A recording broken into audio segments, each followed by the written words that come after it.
Bonjour, soyez bénis dans le précieux nom de notre Seigneur Jésus. Dieu vous bénisse. Aujourd'hui,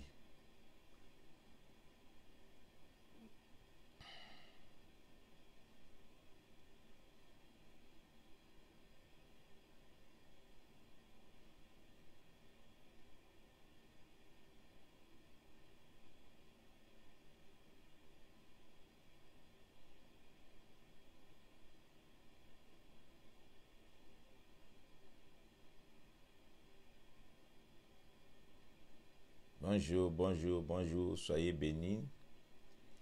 Ok, nous sommes là encore pour... Waouh, ça sera très bénissant le temps que nous allons passer aujourd'hui. Commençons déjà à partager sur des pages, dans des groupes. Ce message d'aujourd'hui, là, vraiment, je souhaite qu'on partage. Qu'on partage dans des groupes, qu'on partage. Beaucoup de personnes seront bénies par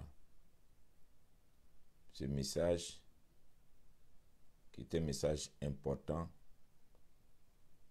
Waouh! Beaucoup de personnes seront bénies, donc partagez. Alléluia. Bonjour à vous tous. Soyez bénis. Soyez bénis, soyez bénis, soyez bénis.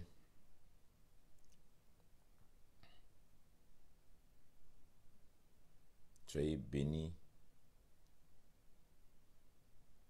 Alléluia, alléluia.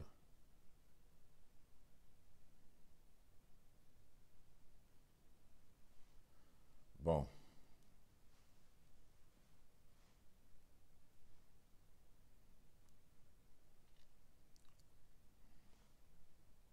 Aujourd'hui, ça serait vraiment bénissant. Nous allons parler du prophétique et nous allons essayer d'aider les gens à comprendre les manifestations de l'esprit de prophète. Comprendre les manifestations de l'esprit de prophète.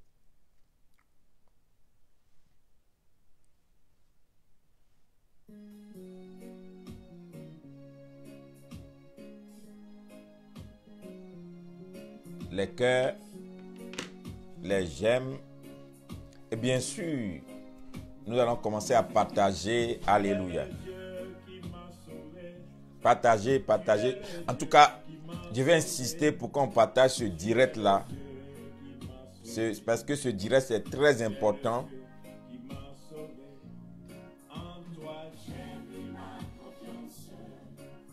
Toi,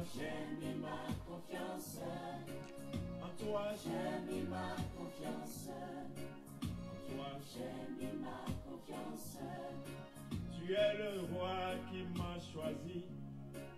Tu es le Dieu qui m'a choisi. Tu es le Dieu qui m'a choisi. Bonjour. Qui m'a choisi. Oh, en toi j'ai mis ma confiance. En toi j'ai mis ma confiance. En toi j'ai mis ma confiance. En toi j'ai mis ma confiance. Dis un mot, ma vie va changer. Dis un mot, ma vie va changer.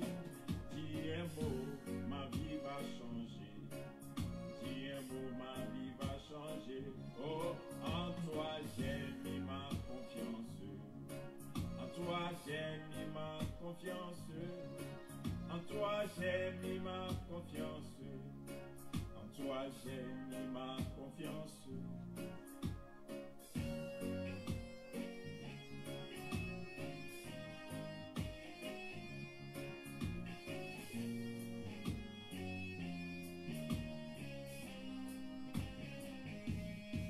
Tu es le Dieu des miracles.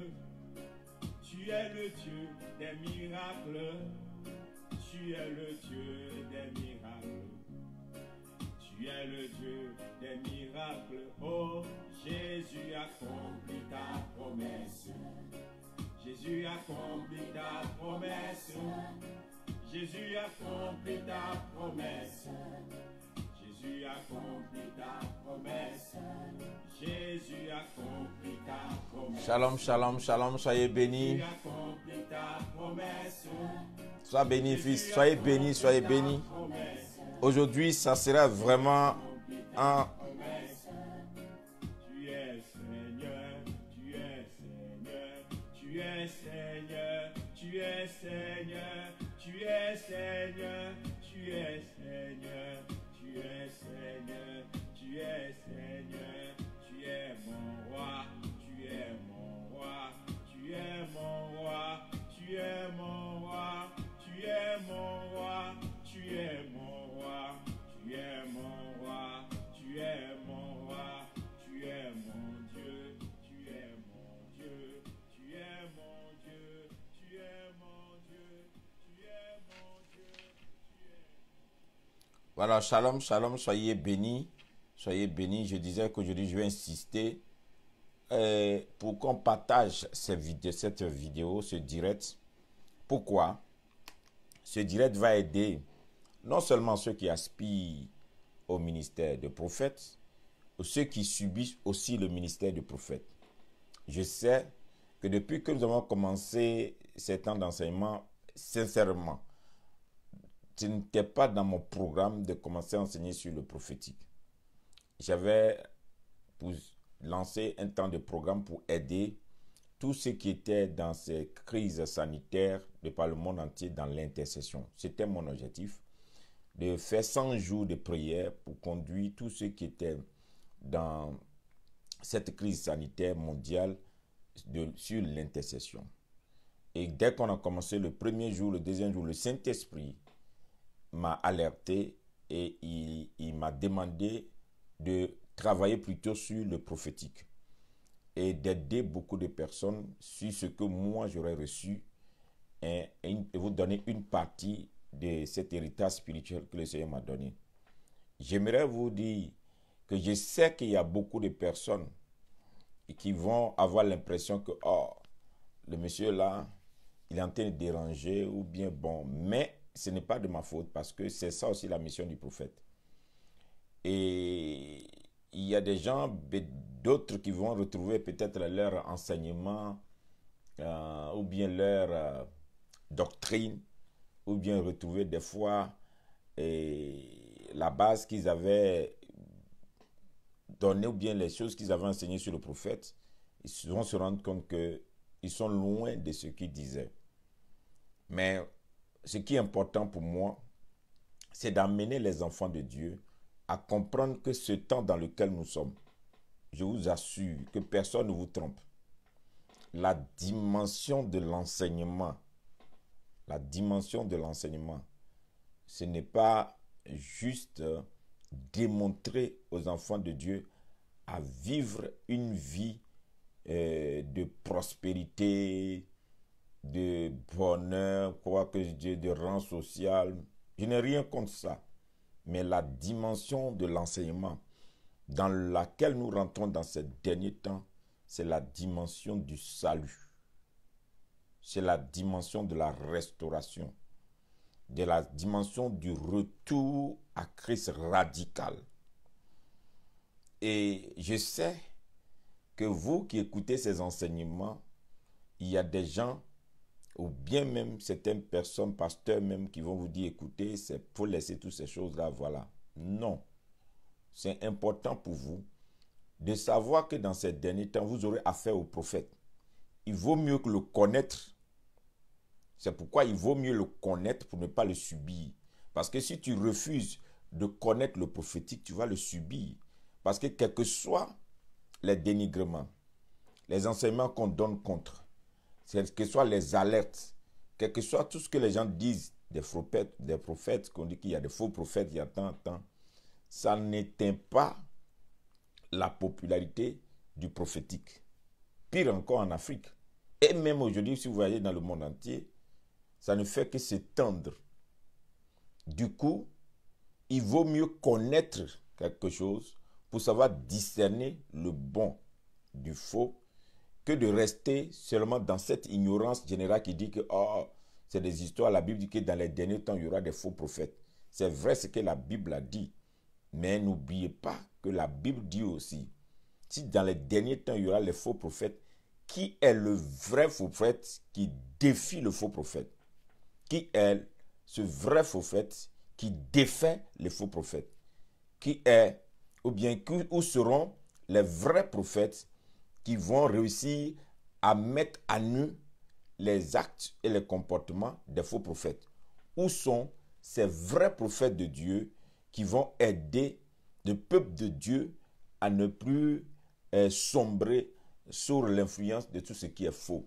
Du coup, il est important d'avoir la connaissance dans ce domaine. Je ne suis pas là pour grignoter de quelque chose pour vous donner, mais je vais vous donner, par la grâce de Dieu, pendant les 100 jours, un peu de la base que le Seigneur m'a donnée. Voilà. Donc, ce ne sont pas des bavardages. Ici, nous venons juste pour apprendre certaines choses qui vont nous aider.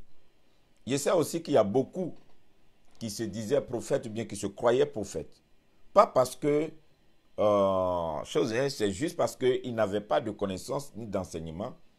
Après avoir écouté certains enseignements, ils vont se rendre compte que non, je ne suis pas appelé au prophétique, je manifeste peut-être, mais ce n'est pas mon office. Ça peut aider d'autres aussi à changer de voie. Mais aujourd'hui, je veux parler à tous les chrétiens qui sont aujourd'hui en train de subir le prophétique et être influencés d'une manière ou d'une autre par le prophétique et qui ne savent pas quelles sont les manifestations du prophétique. Donc, je parlais de l'esprit du prophète hier. Je vais continuer avec l'esprit du prophète aujourd'hui, mais je vais vous montrer comment comprendre certaines manifestations. Je ne parlerai pas de toutes les manifestations de l'esprit du prophète. Je vais vous parler de certaines manifestations. Si vous avez des questions, nous sommes au 10e jour. Si vous avez des questions, écrivez-moi sur mon numéro WhatsApp. Parce que si vous écoutez, vous avez personnellement des questions à la maison, écrivez-moi sur mon numéro WhatsApp que vous avez et vous laissez vos interrogations sur le prophétique et je vais étudier là-dessus. Et puis le lendemain, quand on va se retrouver sur la plateforme, je vais essayer de répondre à certaines questions, certaines interrogations sur la vie des gens concernant le prophétique. On va aller dans des détails par la grâce. On a 100 jours, donc ne vous pressez pas. On va aller dans les détails pour comprendre comment savoir identifier depuis ta naissance et tout cela pour comprendre que tu es né prophète. J'ai déjà dit sur cette plateforme, on ne devient pas prophète, mais on est prophète. C'est très important pour tous ceux qui manifestent le prophétique. Et on grandit dans la grâce prophétique. Donc, on grandit dans la grâce prophétique jusqu'à ce qu'on atteigne la maturité dans le prophétique. Donc, j'ai déjà dit ça, mais on viendra là-dessus. Aujourd'hui, c'est quelles sont les manifestations? Comprendre les manifestations du prophétique vont t'aider déjà à réussir à identifier qui est dans le prophétique ou bien qui prophétise comme ça juste parce que Dieu veut édifier. J'ai déjà réussi à vous faire comprendre que tout le monde peut prophétiser parce que Dieu veut parler ou bien Dieu veut édifier. Mais tout le monde ne peut pas exercer le ministère ou bien l'office de prophète qui est un mandat. Donc l'Esprit de Dieu peut saisir dans une assemblée, dans une assemblée, n'importe qui, pasteur, pas pasteur, diacre, pas diacre, ancien, même quelqu'un même qui n'a même pas le baptême du Saint-Esprit, quelqu'un même qui n'est même pas chrétien assis, l'Esprit de Dieu peut venir sur la personne si Dieu veut parler. Et l'Esprit de Dieu agite la personne, saisit la personne, et la personne parle de la part de Dieu. On sait que Dieu a parlé. Ça, la personne, l'Esprit de Dieu a amené la personne à prophétiser. Mais ceci ne fait pas de la personne un prophète. Cela ne fait pas de cette personne-là un prophète. Soyez bénis, soyez bénis. Je vois mon fils, certains de mes enfants qui ne viennent pas souvent, qui sont là. Apôtre Blessero, sois béni, fils. Donc, vous voyez, et ceci ne fait pas forcément de cette personne un prophète. Ce sont les tares que nous avons trimballés pendant des années. Parce qu'une fois que dans une assemblée, quelqu'un a été secoué, tremblé, et puis la personne a donné une prophétie une fois, deux fois, on dit, ah, c'est un prophète, c'est une prophétesse. Non. Non. Donc, il faut le comprendre. Maintenant, c'est dans les manifestations qu'on va se rendre compte que, ah, cette personne transporte le manteau de prophète à un mandat de prophète ou bien de prophétesse. Donc, aujourd'hui, je vais vous sortir certaines choses versées dans la Bible pour comprendre qu'est-ce que c'est. Et partagez-moi cette vidéo sur des plateformes, donnez à des groupes de jeunes serviteurs de Dieu, des gens qui aspirent au ministère prophète, qui exercent déjà le ministère des prophètes, ou bien de ceux qui ont été victimes des fois du ministère des prophètes, qui n'ont pas peut-être compris et qui ont mal interprété certaines choses prophétiques, peut-être à tort, parce qu'ils ne savent pas, ou bien d'autres, ils se sont dit, bon, est-ce que ça là, ça peut être de Dieu? Quand tu as la compréhension, quand tu sais de quoi on parle, alors tu juges moins. Et quand tu juges peut-être bien. Ton interprétation t'aide à comprendre. Donc, lisons, d'abord, je vais vous parler de la dimension, la manifestation de l'esprit de prophète. Dans ces derniers temps que nous rentrons, il y aura, dans ces derniers temps, il y aura, dans ces derniers temps, qu'est-ce qui se passera? Et que personne ne vous trompe. Qu'est-ce que Dieu dit dans Joël 2, verset 28? Joël 2, verset 28. Écoutez-moi très bien. Que quelqu'un parle contre nous, ces histoires-là, on va vous donner on va vous enseigner. Écoutez-moi. Moi, en tout cas, dans tous les cas, je ne suis pas peut-être éloquent, je n'ai pas les grammaires qu'il faut, je ne suis pas là, mais ce que moi j'ai, en tout cas, c'est une chose que je sais, le Saint-Esprit s'est saisi de moi et le Saint-Esprit m'a béni pour être une bénédiction dans ma génération pour tous ceux qui aspirent à manifester l'esprit de prophète dans la dimension du réveil spirituel. Dieu dit ceci. Vous,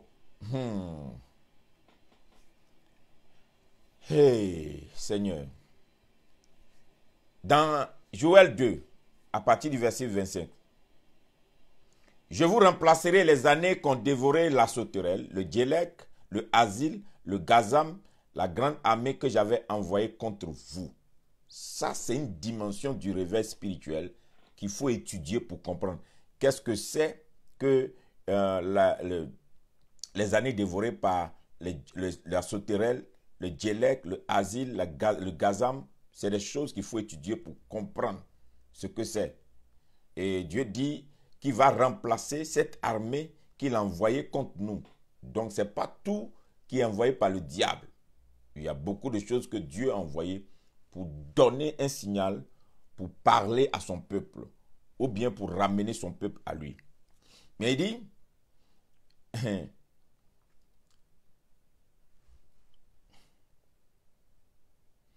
au verset 27, « Et vous saurez que je suis au milieu d'Israël, que je suis l'Éternel votre Dieu, et qu'il n'y a point d'autre, et mon peuple ne sera plus jamais dans la confusion. Après cela, je répandrai mon esprit sur toute chair. Vos fils et vos filles prophétiseront. Vos vieillards auront des songes, vos jeunes gens des visions. Même sur les serviteurs et sur les servantes, dans ces jours-là, je répandrai mon esprit. » Alléluia.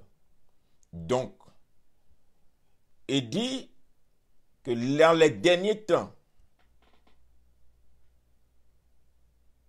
si Dieu doit restaurer les nations, Dieu va répandre son esprit sur toute chair. Vos jeunes gens, vos fils et vos filles prophétiseront.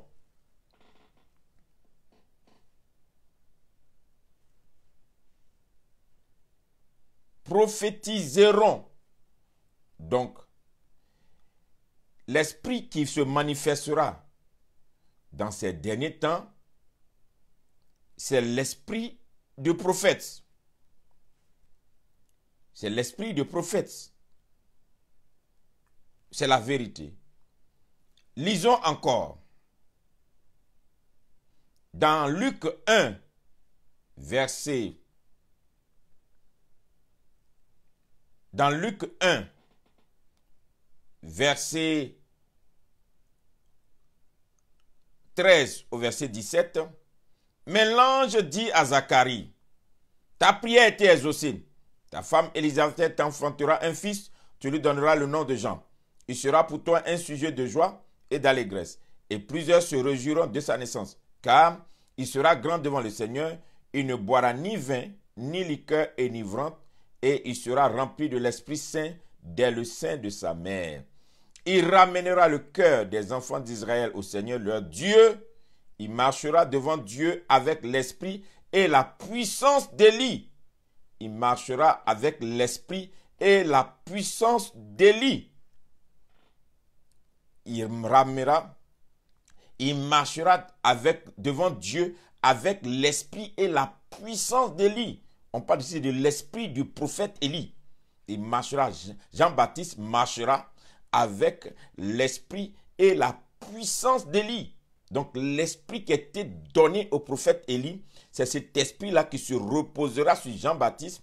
Et Jean-Baptiste va pouvoir ramener les cœurs des pères vers les enfants et les rebelles à la sagesse des justes, afin de préparer au Seigneur un peuple bien disposé. Donc, la mission de Jean-Baptiste, c'est de ramener le cœur des pères vers les enfants, c'est de ramener le cœur des rebelles à la sagesse des justes et de préparer au Seigneur un peuple bien disposé. Donc, l'esprit du prophète n'est pas un esprit d'agitation, de bavardage, je vous en prie. Ce n'est pas un esprit de confusion. Ce n'est pas un esprit qui vient installer les gens dans le confort. C'est un esprit qui vient ramener les gens, les rebelles, au cœur, les ramener à leur Père, les ramener à Dieu et préparer pour le Seigneur un peuple bien disposé. Donc, il est important de comprendre que si quelqu'un vous dit dans ces derniers temps que non, écoutez ces choses-là, que non, les histoires des prophètes là, faites très attention, vous voulez pas, dans ces derniers temps, c'est l'esprit d'Élie. L'esprit d'Élie qui va préparer le retour du Seigneur. Dans Zacharie, vous allez voir ça. L'esprit d'Élie pour préparer le retour du Seigneur. Et c'est cet esprit d'Élie qui était sur Jean-Baptiste là. C'est cet esprit-là qui viendra préparer le retour du Seigneur. Donc comment est-ce que pour que Jésus vienne, c'est l'esprit d'Élie qui a préparé le retour qui se reposait sur Jean-Baptiste. Et c'est cet esprit-là qui a préparé la venue de Christ. C'est cet esprit qui a préparé la venue de Christ. Et la Bible dit, pour le retour encore de Christ, c'est le même esprit qui viendra encore sur l'Église pour préparer le retour de Christ.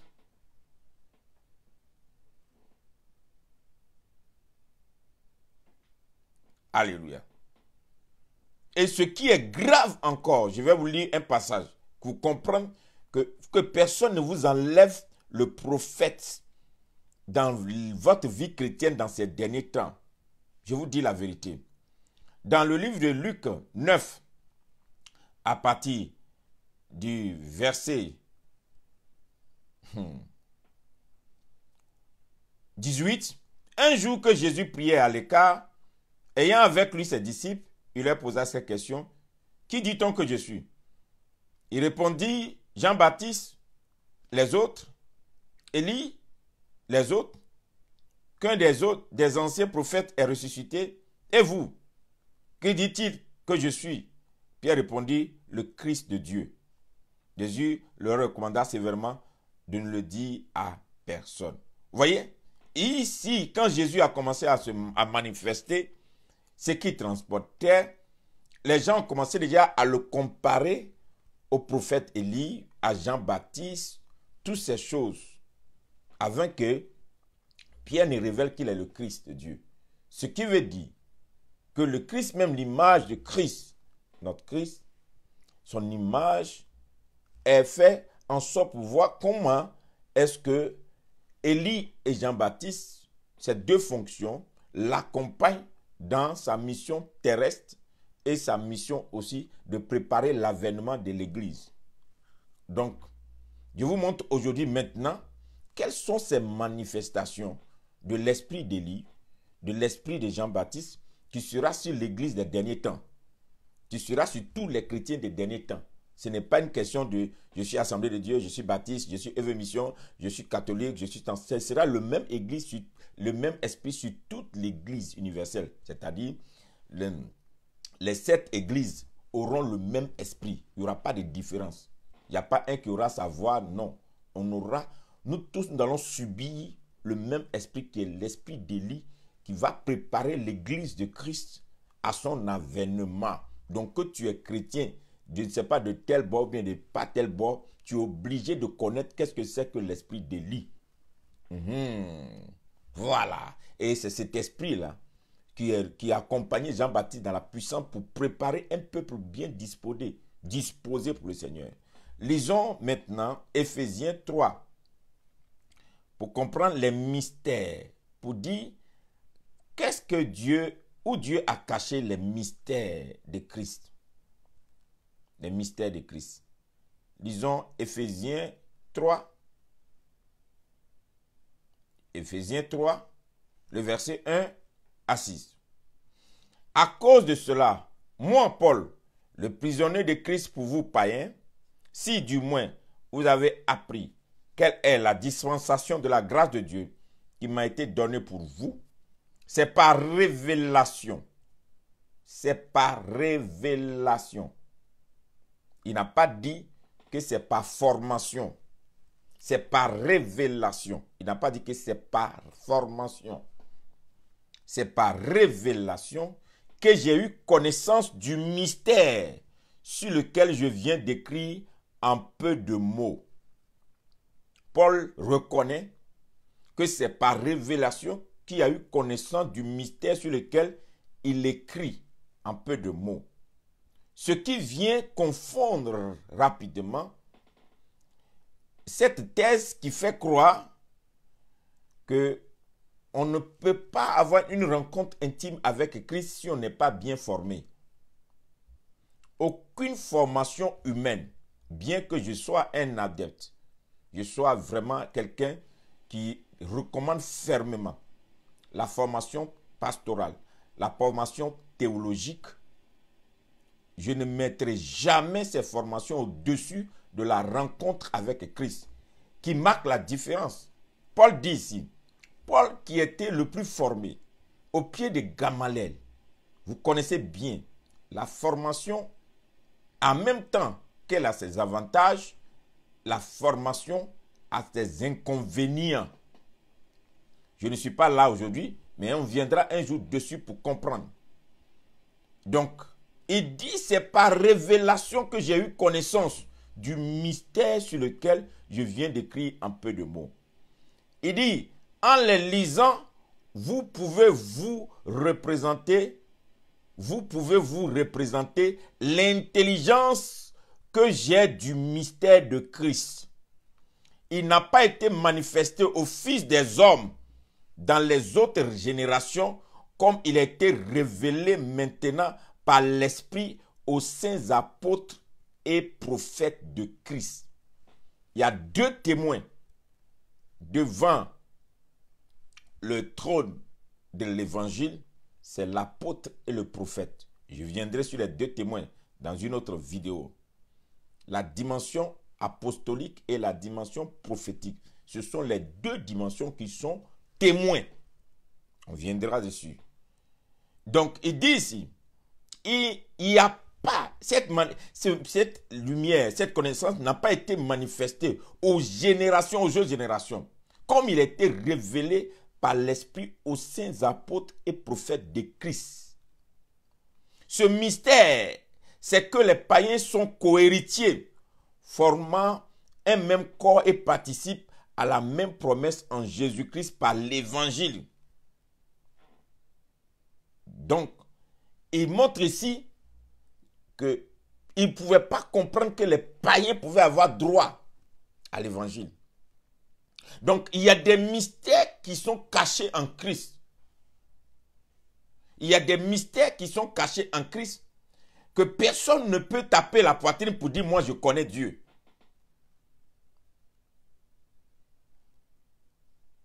Il n'y a personne qui peut se taper la poitrine pour dire « n'écoutez pas les autres, moi je connais Dieu ».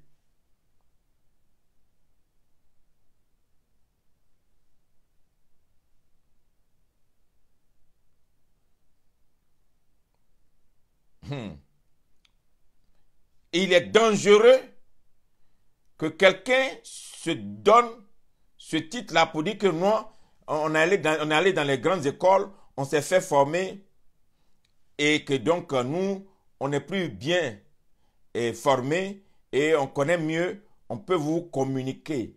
Non, c'est ton intimité. C'est ton intimité avec Dieu qui fait que Dieu te révèle des mystères. Donc le ministère de prophète se manifeste quand il y a une intimité, ces personnes qui ont commencé à avoir une connaissance dans une autre dimension. Voilà. Et révéler des parties de Christ cachées que le monde ne connaît pas. Amen. Alléluia.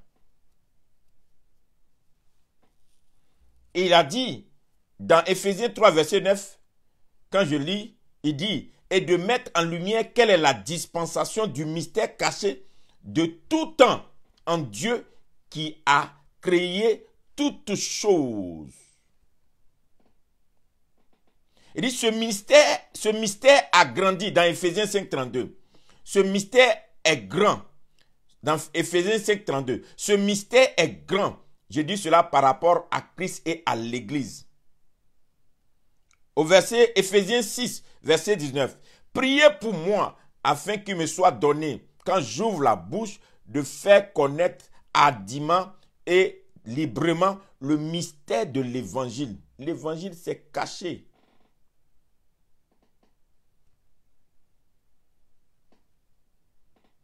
Alléluia.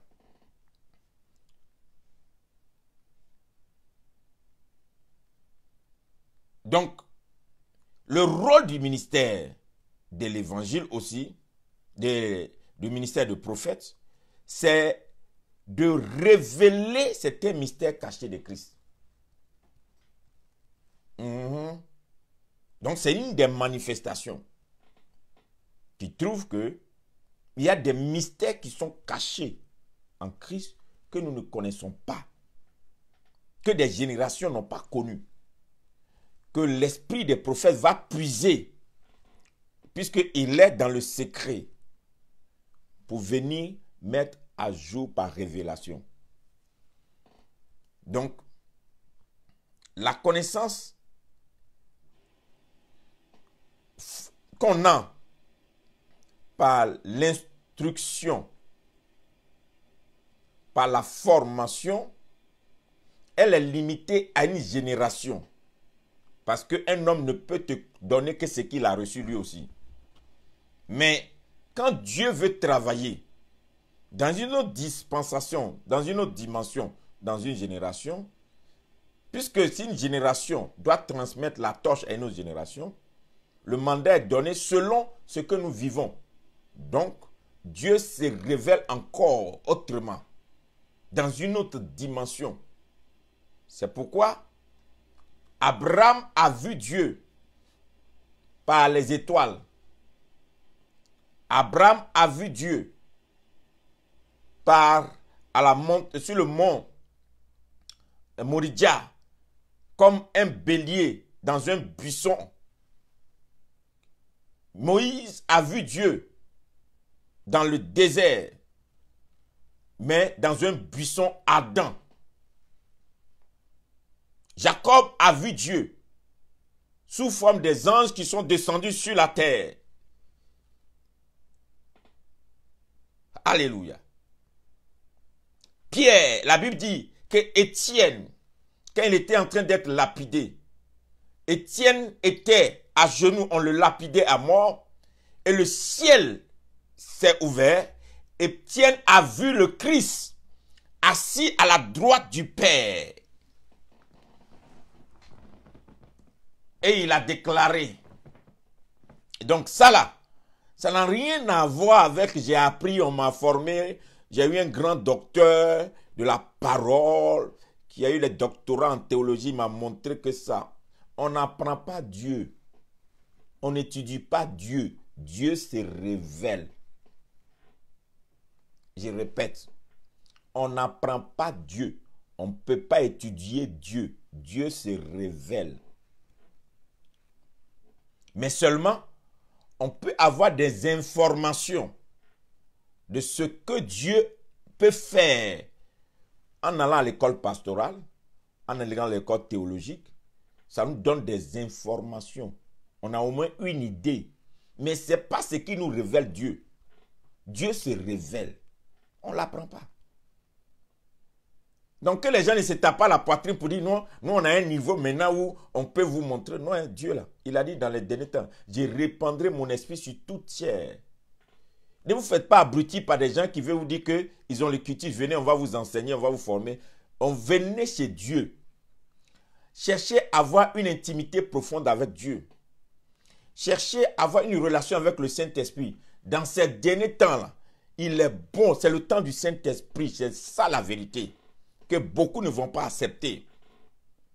Parce que leur gros problème sera que, si chacun doit chercher le Saint-Esprit, avoir une intimité avec le Saint-Esprit, nos églises ne seront plus remplies. Dieu a besoin plutôt que les hommes soient transformés au lieu que ce soit des églises qui soient remplies. Ce qui est important, quelle est ton intimité avec Dieu? Dieu a dit, dans les derniers temps, je mettrai mon esprit sur vous et personne n'apprendra à son frère à connaître Dieu, car j'écrirai mes lois sur la table de vos cœurs individuellement. C'est écrit dans la parole. Donc, dans les derniers temps, si l'esprit vient sur toi, Dieu s'arrange à ce que quand tu as une intimité profonde avec lui, quand tu ouvres ta Bible, il te parle. Mais c'est important aussi d'aller à l'église pour que le pasteur, le berger que Dieu a établi te donne des instructions, te donne une idée. Ça te permet de comprendre ce que tu as reçu dans la révélation. C'est important. Mais je ne peux pas accepter que les gens vous disent, maintenant là, nous on a grandi, on a atteint une dimension, on peut vous donner ça, venez. Parce que c'est que, non, hein.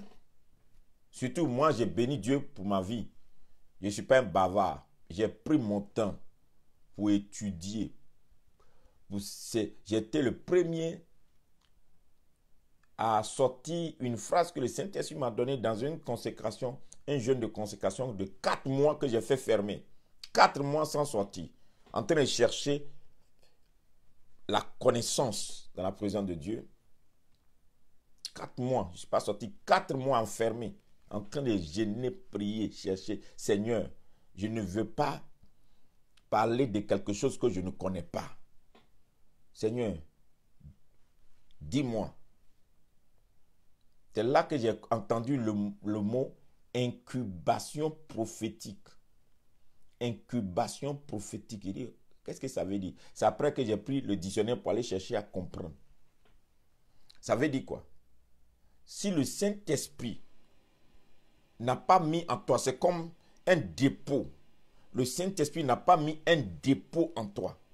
Tu n'as pas donné le temps au Saint-Esprit de s'investir en toi, de déposer en toi des arts, de te remplir. Quand on dit soyez rempli du Saint-Esprit, là, on n'est pas rempli du Saint-Esprit qui nous agite, qui tombe. Quand on est rempli du Saint-Esprit, on est rempli des arts, des mystères. On est rempli de la connaissance. On est rempli de ces choses que Dieu nous donne pour pouvoir accomplir sa mission divine. Donc c'est pour ça qu'on dit que tu es rempli du Saint-Esprit. Sinon, être rempli du Saint-Esprit ne veut pas dire qu'on tombe, on se lève, on est agité. Non, quand tu es rempli du Saint-Esprit, le Saint-Esprit dépose en toi des arts, des dimensions, de la connaissance de Christ. Parce que le rôle du Saint-Esprit, c'est de nous amener à Jésus. Donc, plus quelqu'un connaît le Saint-Esprit, plus quelqu'un a une relation avec le Saint-Esprit, plus la personne est proche de Jésus. Donc, tu ne peux pas être rempli de la présence de Dieu, rempli du Saint-Esprit et ne pas être proche de Jésus.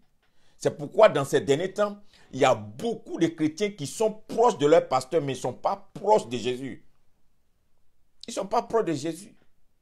Ils ne sont pas proches de Jésus parce que leur pasteur les amène à dire, bon, occupez-vous, suivez-moi, je vous donnerai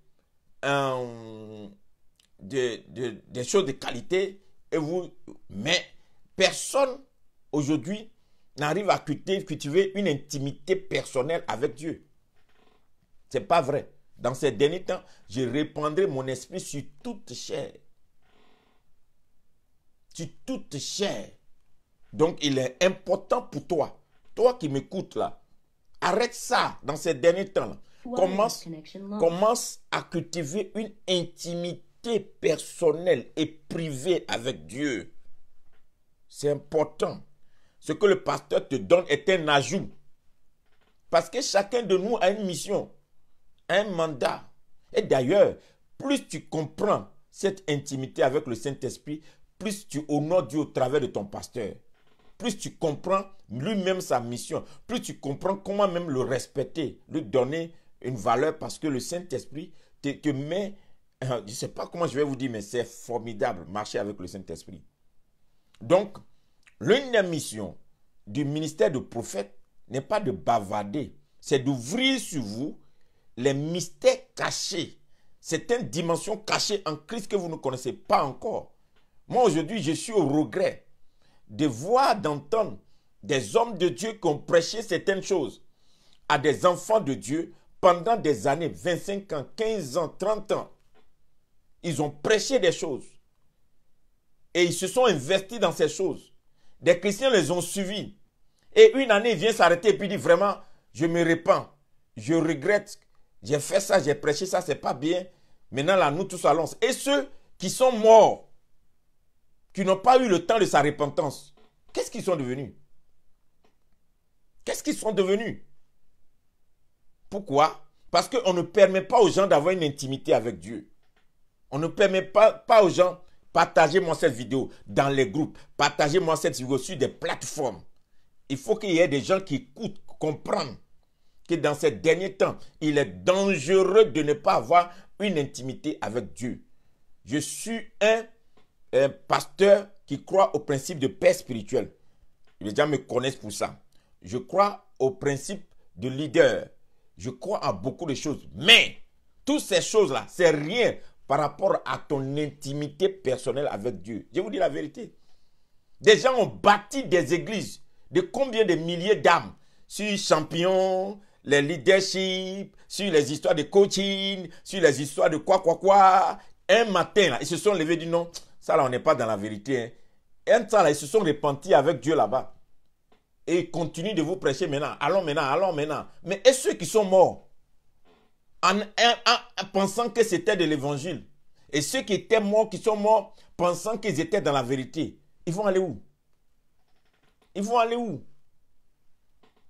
Donc, il est important pour chacun, dans ce siècle-là, de comprendre que le ministère du prophète, c'est d'ouvrir les sceaux, c'est de dévoiler, c'est de mettre à nu certaines dimensions de Christ qu'on nous cache peut-être, ou bien que les gens ne veulent pas qu'on connaisse pour qu'on soit indépendant, hein, et que d'un système, qu'on soit indépendant d'une organisation, qu'on soit indépendant des choses, non, au contraire, qu'on soit dépendant de Dieu. Je préfère que tu sois dépendant de Dieu et que tu sois un homme indépendant d'un système, d'une organisation, d'une fabrique. Non, je suis désolé. Je suis désolé. Sinon, pourquoi Dieu m'a appelé prophète? Pourquoi Dieu m'a appelé? Prends un exemple rapide que je te donne. Il y a un pasteur, je ne dis pas son nom. Nous, on n'était même pas encore né que ce pasteur enseignait. Il disait aux gens, si tu regardes la télé, tu es un païen. Tu lis les journaux, tu es un païen. Il disait aux gens, si tu portes des boucles d'oreilles païens, il disait aux gens que si tu téléphones même là, tu ne peux pas utiliser. Nos papas, avant que nous on naisse, ils ont enseigné ça à des gens. Et des gens ne regardaient pas la télé. Des gens ne regardaient pas. Il y a des pasteurs qui ont enseigné que Internet là, c'est la marque de la bête. Ils ont beaucoup enseigné plein de choses. Et les chrétiens avaient peur. Il y a des gens même qui vont jusqu'à enseigner aux gens comment est-ce que tu peux vivre avec ta femme. Plein de choses. Ou bien ton mari. Maintenant, subitement, il y a quelques années de cela, un de ces pasteurs-là, grand pasteur, reconnu mondialement, vient prêcher pour demander pardon à Dieu. Que vraiment, je demande pardon. Je ne veux pas mourir et partir avec ça pour que j'aille à l'enfer. Et que moi, ces choses que je vous ai dit là, vraiment, c'est pas Dieu qui m'a dit. C'est moi-même qui vous ai dit ces choses, de ne pas faire ça pour que je puisse encadrer bien les fidèles, pour que les fidèles puissent, c'est moi-même. Sinon, ce n'est pas Dieu qui me l'a dit. Pendant combien d'années? Plus de 50 ans. Bon, et ceux qui sont morts? Ceux qui ont cru que c'était vraiment quelque chose de Dieu et qu'ils étaient en train de suivre la voie de Dieu. C'est pourquoi il est important pour nous aujourd'hui, dans ce siècle qui vient là, d'avoir l'art de la relation intime avec Dieu. C'est pas parce que quelqu'un a 1 million de vues sur Internet que cette personne, tout ce que la personne dit est de Dieu. Je suis désolé. Moi, je ne suis pas un prophète à mon âge pour boire de n'importe quoi. Quel que soit ce que tu es, tes titres que tu portes, non. La Bible dit, même si un ange venait nous donner un autre évangile, anathème à cet ange. Même si un ange venait nous donner un autre évangile, anathème. Je ne prêche pas contre quelqu'un. Je ne suis pas là pour parler contre qui que ce soit. Ce n'est pas mon devoir. Mais je n'accepterai pas que des gens s'égarent de la vérité qui est que Christ est un mystère. Jésus là, Jésus est Dieu. Jésus est Dieu.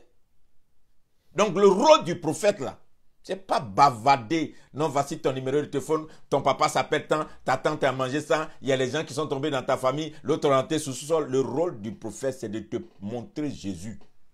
C'est de te montrer les mystères pour que tu rencontres Jésus. C'est l'une des manifestations de l'esprit de prophète. Préparer le chemin, mettre un peuple bien disposé, que les gens ne vous blaguent pas, pour avoir l'impression que le prophète, c'est quelqu'un qui est dans révélation pour prendre ton argent. C'est faux. 1. Deuxième manifestation du ministère de prophète. Partagez-moi cette vidéo, je vous en prie. C'est la vidéo que je crois que le Saint-Esprit va l'utiliser pour bénir quelqu'un. Luc 16. Luc 16. Luc 16, versets 27 à 31. Luc 16, versets 27 à 31.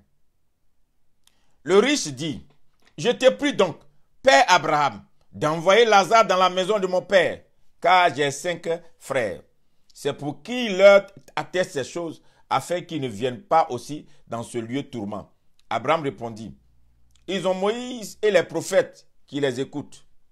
Et il dit, non, Père Abraham, mais si quelqu'un des morts va vers eux, ils se repentiront.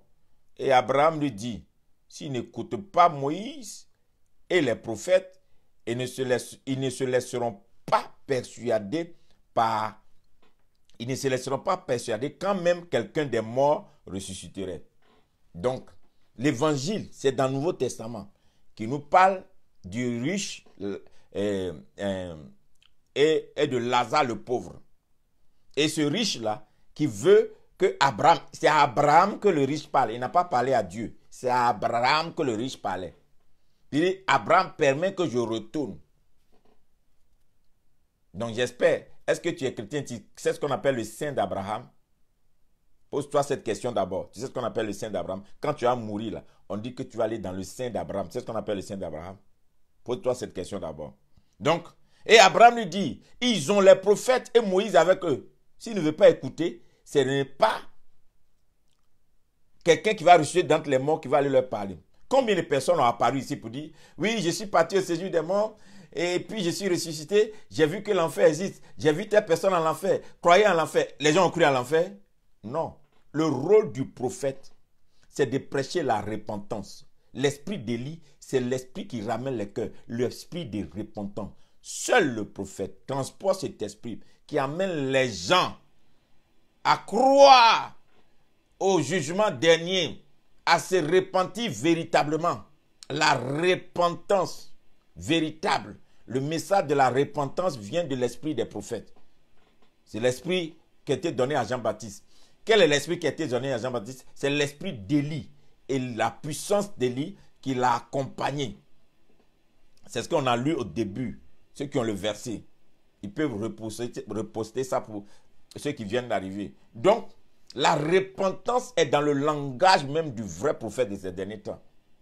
La repentance, là, détournez-vous de vos mauvaises voies. Et la repentance a plusieurs casquettes. Qu'on ne choisisse pas certains compartiments seulement de la repentance pour faire croire que vous êtes dans les péchés. Tout ce qu'ils savent prêcher dans ces derniers temps.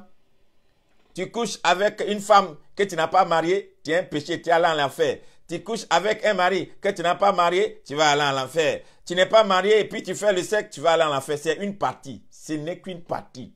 Et les idolâtres, et les magiciens, et les mystiques qui sont assis dans l'église, et les hommes élevés en dignité qui sont corrompus, qui volent, et ces personnes qui sont là, qui sont manipulatrices ou bien manipulateurs, des gens qui mènent une double vie.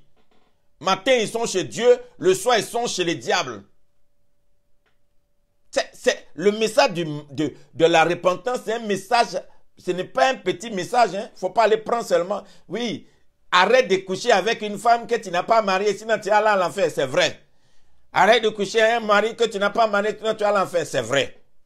Arrête de faire tes choses, mais oui. Mais s'il ne fait pas ça, et puis il est idolâtre, il va à l'enfer. S'il ne fait pas ça, et puis il ne sort pas du mysticisme, il va à l'enfer. S'il ne fait pas ça, et puis il continue d'avoir double vue, il est corrompu. S'il ne fait pas ça, et puis il tue les gens par la bouche, il ne fait pas ça, il fait des choses en cachette, il va à l'enfer.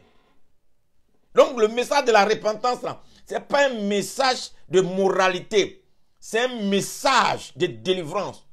C'est un message des gens qui sont courageux pour dire la vérité. Pour dire la vérité. Il ne faut pas trembler devant des rois parce qu'on a peur de prêcher certaines choses et on attaque seulement aux petits peuples malheureux qui sont là et c'est eux seulement qu'on voit. Ce n'est pas eux ceux qui veulent aller à l'enfer. Hein. Donc, le message de la repentance est le vrai message du pasteur. Partagez-moi cette vidéo, je vous en prie. Mettez sur des pages, dans des groupes, que le maximum de personnes écoutent ça. C'est important. Donc, c'est ça, le message, la manifestation de l'esprit du prophète, c'est ce qui vous amène à la repentance. Les gens sont dessous là, ils sont assis, ils jouent avec le nom de Dieu. Vous prenez des mystiques pour être vos parrains, marraines, juste ils ont l'argent, on peut camoufler leur défaillance dans la marche chrétienne, dans la marche avec Dieu. Comme ils sont des PDG, on peut quand même les gérer en cachette. L'essentiel, ils donnent l'argent pour bâtir des murs, des tombeaux blanchis qui sont assis dans la maison de Dieu. Eux, on ne les voit pas. Hein. C'est les pauvres qui se promènent, qui viennent s'asseoir pour écouter la parole. C'est eux, on lapide matin, midi, soir. Matin, midi, soir. Mais les églises sont remplies des tombeaux blanchis. Des gens souillés qui se présentent avec une image de ce qu'ils sont purs alors qu'ils sont sales. Donc, un prophète, ce n'est pas du jeu. Un prophète, ça bouge tue. Ça bouge dans la vie, ça bouge tue. Je viendrai dessus, vous allez comprendre. Aïe. Toi, tu me fais quelque chose et ne parle pas. Je te regarde. On va voir la conséquence. Il faut continuer. Oh, tu cours. Cours. Pourquoi? La bouche du prophète rattrape celui-même qui est dans le cheval, sur un cheval, ou bien qui est dans jet, ou bien qui est dans avion. C'est ce que la Bible dit. C'est ce que la Bible dit. Quand Élie a parlé Akab c'est parti. Akab courait, il était dans Rolls Royce, il était dans sa 4x4. Mais la Bible dit quand Élie a Saint-Sérin, il était devant la porte d'Akab. Akab n'a rien compris. Ce qui est important que tu dois savoir. Quand la dimension du prophète n'est pas seulement... Non, hein, c'est la dimension du prophète, c'est de ramener le cœur des gens à la vraie repentance, changer de vie. Donc c'est ça la repentance. Changer de vie. Troisième manifestation de l'esprit du prophète de ces derniers temps, que beaucoup ne parlent pas de ça. On ne montre que les côtés DJ, les côtés, les gens qui font festivités, démonstrations, pour montrer qu'ils sont... Écoute. Acte 13. Acte 13, le verset dit 15-17. Il dit ceci. Après la lecture de la loi et des prophètes, les chefs de la synagogue leur envoyaient dire, « Hommes frères, si vous avez quelques exhortations adressées au peuple, parlez. » Paul se leva et ayant fait signe de la main, il dit, « Hommes israélites, vous qui craignez Dieu, écoutez, le Dieu de ce peuple d'Israël a choisi nos pères.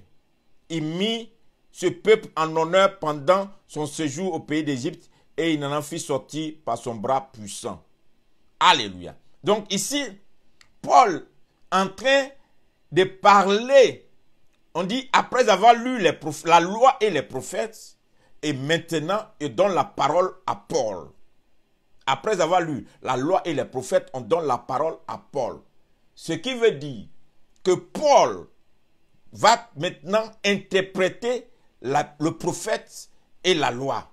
Si vous écoutez bien ce qu'on vous prête jusqu'aujourd'hui, avant la venue de Jésus, après la venue de Jésus, la Bible dit toute parole inspirée de Dieu est utile pour éduquer, pour former. Donc, qu'est-ce que ça veut dire? Inspiré de Dieu, une personne qui est remplie du Saint-Esprit peut entendre encore une parole inspirée de Dieu et cette parole est utile pour instruire, pour former, pour éduquer. Donc, l'interprétation de la Bible, de la parole de Dieu, vient de ceux qui se sont soumis au Saint-Esprit et Dieu les a inspirés sur des principes. Ce que vous appelez principes, c'est ce que les gens appellent la loi. Donc, c'est selon les principes de Dieu. Donc, un homme de Dieu qui est appelé prophète, qui est un esprit de Dieu, qui est un esprit de prophète, sa mission, c'est de ramener les gens dans ce qui est ramener à Dieu. Pour leur dire, vous êtes un peuple choisi pour Dieu. C'est pour leur dire, vous êtes un choix de Dieu. C'est pour leur montrer que vous, là, vous n'êtes pas comme les autres. Vous êtes dans le monde, mais vous n'êtes pas du monde. Vous ne devez pas faire comme les autres parce que vous êtes mis à part. C'est le rôle du prophète de ces derniers temps. Comment il y a des gens qui se disent chrétiens, ils vivent comme des païens. Quand il dit vivre comme des païens, attention. C'est-à-dire, ce que je vais démontrer, c'est que nous sommes dans un monde. Je suis chrétien. Je mange. Je dors. Je m'habille. Je bois. Je conduis. Je vis. Mais, il y a des milieux où on ne peut pas trouver quelqu'un qui se dit chrétien. Il y a des choses qui sortent de ta bouche là. Quand tu es chrétien, on ne doit pas entendre ça de ta bouche. Il y a des... Non. Quand tu dis que il y a des choses, même on te regarde, non, on ne peut pas le voir là, on ne peut pas la voir là, on ne peut pas. Mais toi, on te trouve. Ça ne te fait rien. Tu dis non, c'est qu'il y a sur tout ça là, l'essentiel là. Dieu n'a qu'à faire de ça ce qu'il veut. Non. Le rôle du prophète, il te dit, tu dois te séparer d'eux. Tu ne dois pas être dans ça. Le rôle du prophète, ramener les gens à Dieu là. Et leur dire, vous n'êtes pas du monde. Regardez aujourd'hui vos églises. Bavardez, dites ce que vous voulez. Regardez vos églises. Des gens qui viennent à l'église habillés comme s'ils vont dans boîte de nuit. Les femmes sont plaquées, toutes leurs jeans là, toutes leurs trucs là dehors comme ça. Et puis on vient à l'église avec. Pasteur ne dit rien. C'est essentiel, tu as donné ton argent, tu es parti. On habillait nos bras, tout est dehors. Les hommes aussi, nous, on s'en arrive à l'église. Tu prêches, tu viens à l'église, tu es coincé dans un pantalon. Toutes tes parties intimes sont bien dessinées et puis on montre. C'est quoi? C'est le rôle du prophète. C'est de ramener les gens à Dieu. Pour dire non, on ne fait pas ça. Même si tu es libre. C'est le vrai message. Vous ne voyez pas ça, hein? Vous ne voyez pas ça. On dit quelqu'un aujourd'hui, tu prêches. Tu es femme, tu prêches. On te donne le micro. Quand tu montes sur la chaise là, toute ton image est dehors. Les gens ne vont plus écouter prédication. C'est ce que tu montres qu'on écoute. On dit être rempli du Saint-Esprit. On n'est pas dit venir montrer ta beauté. C'est le Saint-Esprit qui fait le travail. Ce n'est pas toi, ton image qui fait le travail. Donc il faut être rempli du Saint-Esprit. Ça là, il y en a dans l'église. Hein? Et vous allez les voir. Tous ces églises de champions là. Les gens viennent comme ils veulent et puis on ne dit rien. Et puis c'est les prophètes qu'on prend pour attaquer. Puis ils prennent pour manger chingom matin, midi, soir. Pourtant, dans les assemblées, vous voyez des gens comme ça. Puis ça ne dit rien. Tu viens à l'église, ton dos, tout est dehors. Et puis on va à l'église. Quand même vous allez voir vos rois, qui sont des rois païens, vous savez vous habiller pour aller voir les rois du monde. Mais quand vous allez dans la présence de Dieu, ça ne fait rien. Ça ne fait rien. Mais c'est le rôle du prophète. Le travail du prophète de ces derniers temps, c'est son rôle. De dire aux gens, hey, quand on dit qu'il y a un prophète dans une famille, ou bien dans une vie, ou bien dans une... On dit, si tu fais ça la pipe, ton papa a appris, ou bien ton pasteur a appris. Si tu fais ça là, ou bien il est venu, et puis tout le monde dit, je ne vais pas avoir fait. Parce que c'est ça. C'est ça. C'est ça. Où est parti toutes ces choses-là? Tu es libre de boire comme tu veux, c'est ton affaire. Mais il ne faut pas nous exposer ta vie que tu mènes là tous les jours pour qu'on nous dise que non, un chrétien peut boire, un chrétien peut boire les champagnes, un chrétien peut boire le vin. Écoute-moi bien, tu es libre, chacun est libre. Mais attention, parce que tu présentes une image. Il y a des gens qui te voient. Il y a des gens qui te voient. Il y a des gens qui te suivent. Tu es devenu un modèle. Donc tout ce que tu nous présentes là, tu dois faire attention à ça. Même si toi c'est permis, il y a des gens qui ce n'est pas permis. C'est pourquoi il est important. C'est le travail du prophète. C'est son travail qui est là. C'est ton travail. Ce n'est pas d'accompagner les gens pour dire, ah d'accord, ce qui est sûr, pour ne pas que les gens disent que je suis en train de les... choses. Non, hein.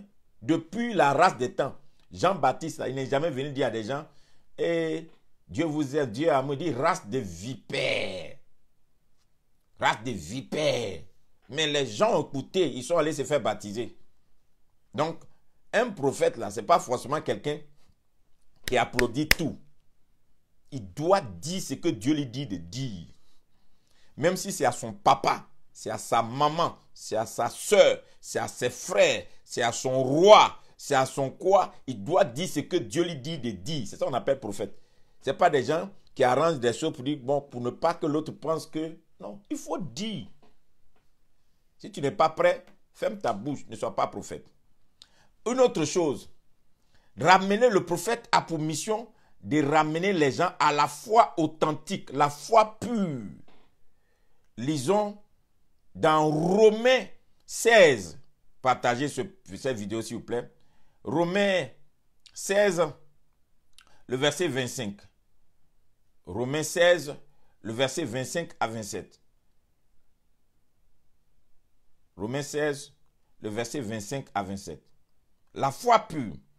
À celui qui peut vous affermir selon mon évangile et la prédication de Jésus-Christ, conformément à la révélation du mystère caché pendant les siècles, mais manifesté maintenant par les écrits des prophètes, après l'ordre de Dieu, du Dieu éternel, et porté à la connaissance de toutes les nations, afin qu'elles obéissent à la foi à Dieu, seul sage, seul soit la gloire au siècle des siècles par Jésus-Christ.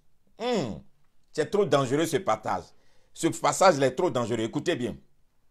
À celui qui veut qui peut vous affermir, selon mon évangile et la prédication de Jésus-Christ, conformément à la révélation du mystère caché pendant des siècles. Il n'a pas dit conformément à ce que j'ai appris. C'est Paul, quelqu'un qui a appris au pied de Gamaliel, qui parle maintenant. Il n'a pas dit conformément à ce que j'ai appris au pied de Gamaliel. Il dit conformément à la révélation du mystère caché pendant des siècles, mais manifesté maintenant de nos jours par les écrits des prophètes, d'après l'ordre du Dieu éternel, et porté à la connaissance de toutes les nations, afin qu'elles obéissent à la foi.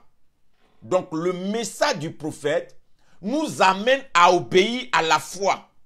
Le message du prophète de ces derniers temps, c'est le message qui nous amène à savoir que Dieu est le seul sage. À lui soit la gloire au siècle des siècles.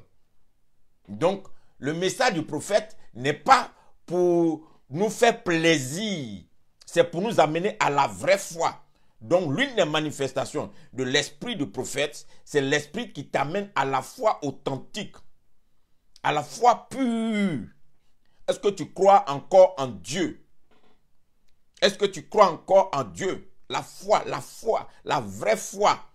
Ce n'est pas la foi qu'on n'a plus dans ce monde. Jésus dit, quand je reviendrai, est-ce que je trouverai encore la foi sur la terre?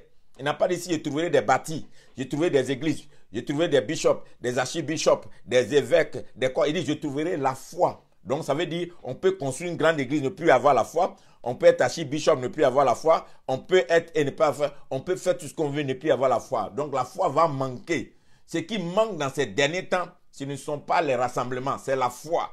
Parce que c'est la foi. Les œuvres manifestent par la foi. Donc le prophète vient vous dire, écoutez, écoutez. Ne regardez pas ce qui frappe. Ne regardez pas l'apparence. Sondez les cœurs. C'est selon le cœur que Dieu juge. La foi, la foi. Est-ce que c'est par la foi que vous faites ça? N'ayant plus de foi, on vous a établi 1, 2, 3. Comment il faut faire? 4, 5, 6. Comment il faut faire? La foi là, c'est la foi. La foi, qu'est-ce que c'est que la foi? La foi est une espérance. Alléluia. Aux choses qu'on ne voit pas, une démonstration. Donc, une démonstration, tu ne vois pas, mais tu crois. Tu es ferme. Tu sais que Dieu m'a parlé, Dieu m'a promis. Je vais la voir. Tu as la foi. Est-ce que tu as la foi? Donc, le ministère du prophète, c'est de réveiller la foi des gens. Quand il arrive, il te fait croire. Il t'amène à croire encore à ton Dieu, avoir encore confiance, avoir encore de l'espoir, à savoir que ce n'est pas encore fini pour toi. Ce n'est pas qu'il te promet des choses, mais il te ramène à la promesse de Dieu pour que toi encore tu aies une foi. Donc c'est important, la manifestation de l'esprit du prophète dans ces derniers temps, c'est important. Vous devez prier pour que dans nos églises, nous permettre à nos leaders, à nos grands pasteurs, il ne faut pas qu'ils ferment la bouche du prophète. Dans leurs églises, qui prient pour que Dieu suscite des enfants spirituels prophètes, des enfants spirituels prophétesses, des gens remplis véritablement du Saint-Esprit, qui vont dire le message de Dieu tel que Dieu le veut. C'est important. Sinon, on va vivre comme on veut. On va camoufler des choses. On va vouloir gérer les choses avec un enseignement qui est déjà même corrompu. Oui, je vous dis la vérité. Soyez sûrs, vous allez voir. À partir de 2021, il y aura une brutalité dans l'évangile à l'échelle universelle. Il y a des messages là, ça va déranger même les oreilles des gens. Pourtant avant, ça nous disait quelque chose. Maintenant là, ça va nous déranger parce que les gens veulent retourner à Dieu. Ils veulent rencontrer Dieu. Ils sont fatigués de voir les hommes. Ils sont fatigués de voir des leaders. Ils sont fatigués de voir des clans. Ils sont fatigués de voir des groupes de personnes qui sont assemblés. C'est nous les champions, c'est nous les plus forts. Ils veulent voir Dieu agir. C'est ça. Et donc le message de l'homme de Dieu, de celui qu'on appelle le prophète, ce n'est pas forcément quelqu'un qui vient pour regarder, pour dire que non, et comme il a donné révélation là, c'est que non. Non, le message du prophète, c'est ça aussi, le retour à la foi authentique. Authentique. À la foi authentique. Est-ce que vous savez que il y a des églises aujourd'hui là, nos stratégies, c'est des stratégies gagnantes. Des stratégies gagnantes. Je sais, je crois à la stratégie de Dieu. Je crois. Mais je ne crois pas à la stratégie qui n'est pas de la révélation.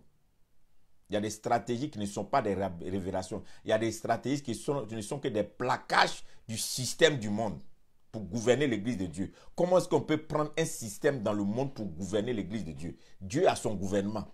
Même Jésus qui s'est révélé, Jésus a dit, donnez à César ce qui est à César et donnez à Dieu ce qui est à Dieu. Quand Jésus s'est représenté devant Pilate, il dit à Pilate, ne t'inquiète pas, je ne suis pas venu pour lutter ton royaume. Je suis venu avec mon royaume, avec mon gouvernement.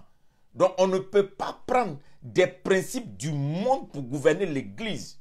La sagesse du monde ne peut pas gouverner l'église. Parce que la Bible dit que la prédication de la foi est une folie pour le monde.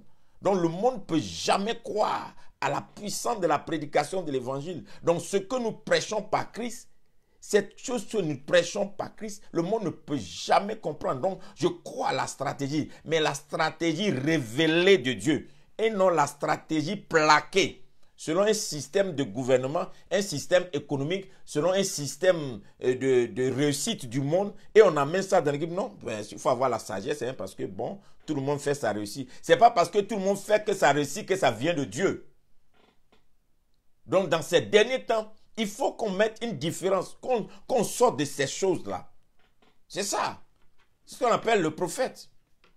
Donc, il y a des choses encore que je vais terminer ici aujourd'hui pour dire, il y a des gens qui voient souvent, partagez-moi la vidéo, hein, aidez beaucoup de personnes à retrouver cette vidéo pour ne pas que la vidéo disparaisse. Et puis de deux aussi, aider, il y a des gens qui ne savent même pas. J'ai entendu des gens qui critiquent des choses.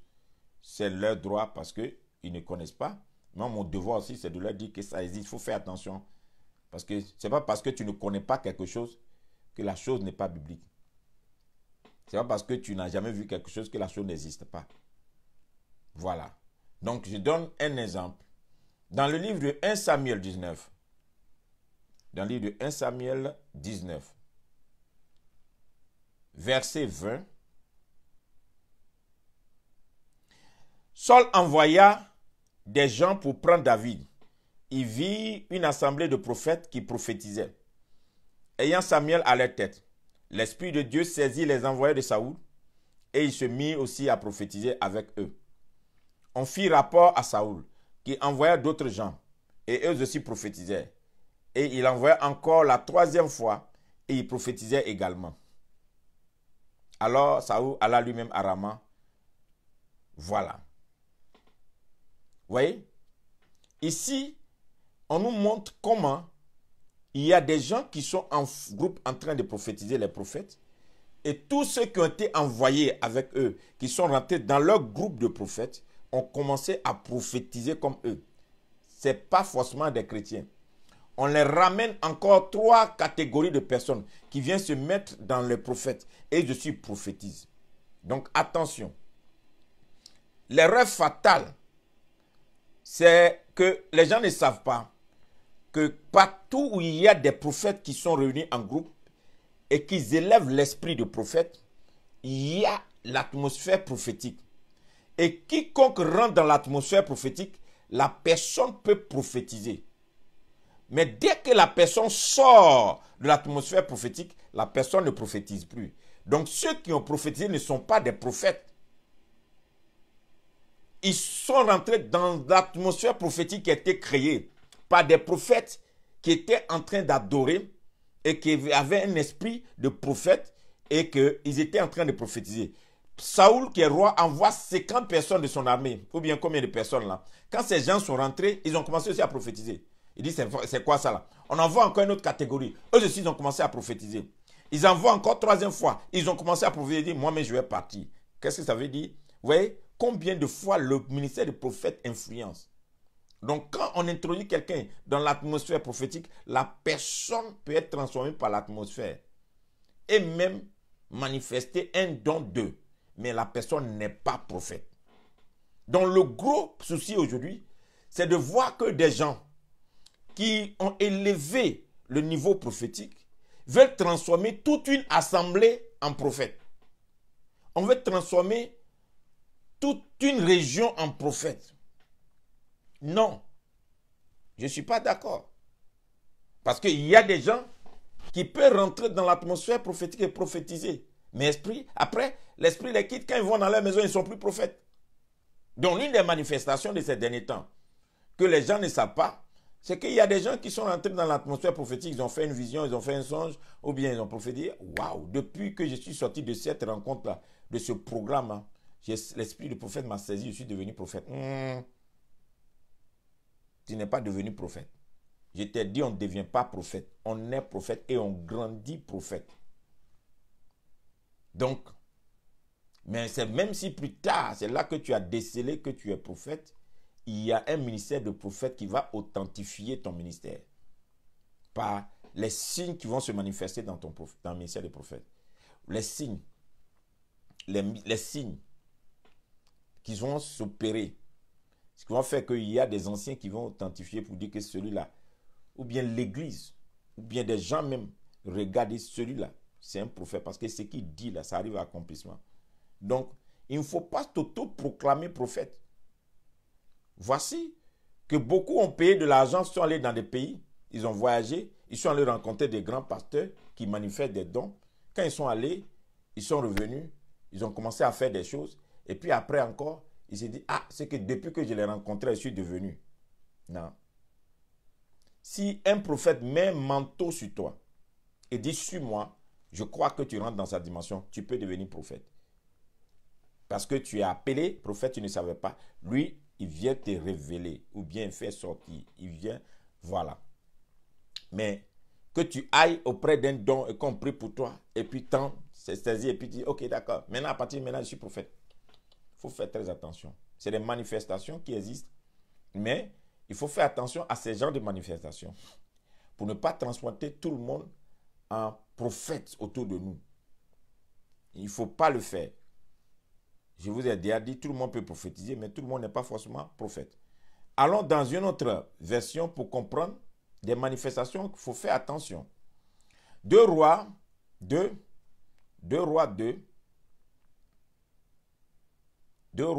verset 15.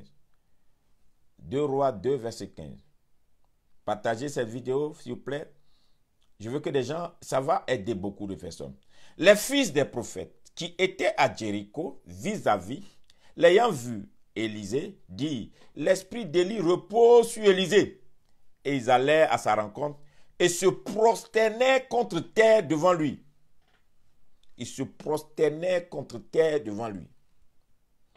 J'ai vu plusieurs choses que les gens ont montrées. On a vu des hommes de Dieu où les gens se prosternent, ou bien les gens viennent devant eux, ils se mettent, et puis on dit, il ne faut pas te faire adorer. Il ne faut pas te faire adorer. On n'adore pas, ça c'est de l'idolâtrie. Faites très attention, mettez la différence entre l'honneur, la révérence et l'adoration. La Bible dit, donnez, il y a certains parmi vous qui ont droit à un double honneur. Double honneur. 1. La Bible dit d'honorer et de respecter les anciens. Maintenant, Abraham qui est âgé de 99 ans, quand il voit les anges rentrer, la Bible dit qu'Abraham qui est âgé de 99 ans, quand il voit les anges rentrer, Abraham s'est prosterné devant les 3 anges. Par contre, la Bible nous dit que quand Daniel a eu une révélation d'un ange, il voulait se mettre à genoux et l'ange lui a dit, ne m'adore pas, car je suis un de tes collègues. Donc la différence entre les deux, c'est que l'ange a lu dans l'esprit de Daniel. Daniel n'était pas en train de faire une révérence pour un serviteur, mais Daniel pensait que l'ange était Dieu qu'il voyait. Il a dit non, ne me prends pas pour Dieu. Mais